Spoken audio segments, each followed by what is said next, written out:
What's up, guys? It's Rob here, and today we're going to be talking about CFVI and Rumble stock because we've, over the past 24 hours, gotten some very good news for this stock, but also some very scary news. And if you take a look at the chart right here, you can see that people are reacting very strongly to some of this scary news that's just come out. Now, overall, the news is overwhelmingly good, but there is a very scary aspect that's causing a lot of people to sell off the stock right now, and we're going to discuss exactly what that is. Now, first, I'll cover the main and most important news. It's that shareholders have approved the merger between Rumble and CFVI, meaning that on Monday, September 19th, this stock, if you're holding CFVI, will now be trading under the ticker symbol RUM, starting Monday, September 19th. And you'll officially be a Rumble shareholder instead of a CFVI shareholder. So that's very good news if you guys believe in this stock because of the free speech aspects and the massive growth that they've been experiencing.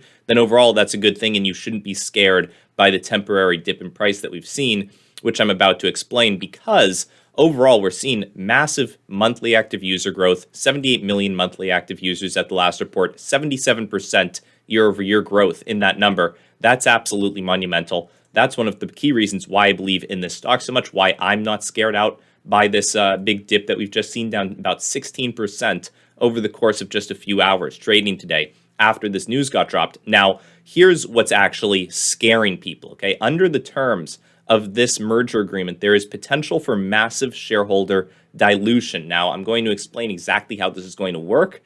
And overall, it's not the scariest thing, especially considering the fact that the price did just drop. You guys are about to understand why that is, okay? There could be a potential additional 105 million shares given to current Rumble shareholders under this dilution agreement, okay? Now, that doesn't mean CFVI retail shareholders. That just means probably the insiders who are actually currently owning Rumble shares, and Rumble is what will be merging with CFVI. So if you're holding CFVI, this doesn't include you. You're not someone who gets these 105 million additional shares. It's the insiders, right? The people who own the company currently that are going to be getting these shares, okay? How they'll actually be distributed is not guaranteed. They're not guaranteed to actually be put out there, okay? In fact, based off this big dip that we just saw in price, it looks much less likely that they will be, which is actually good.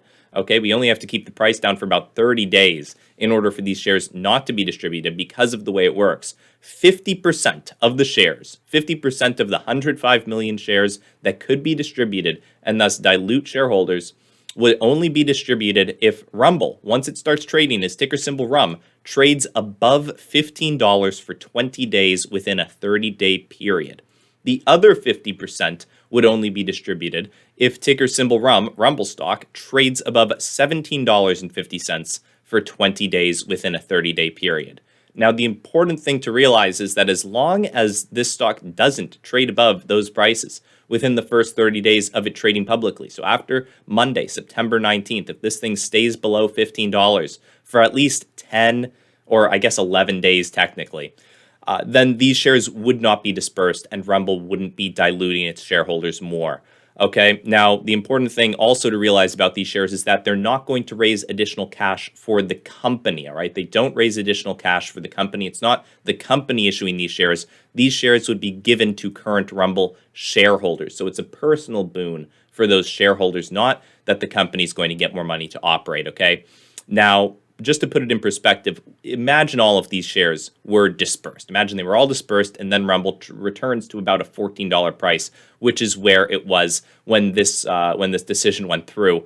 The market cap would be about $5.28 billion. So not the biggest market cap in the world. Rumble certainly has very many active users on the platform that could potentially legitimize an even higher market cap than that. But if this dilution doesn't end up going through, they would have a closer to a $3.8 billion market cap. So much more desirable to be buying in at that point. And that's one of the key reasons I believe why we saw a big drop off in price. It looks like a lot of the shareholders don't want that dilution to actually take place.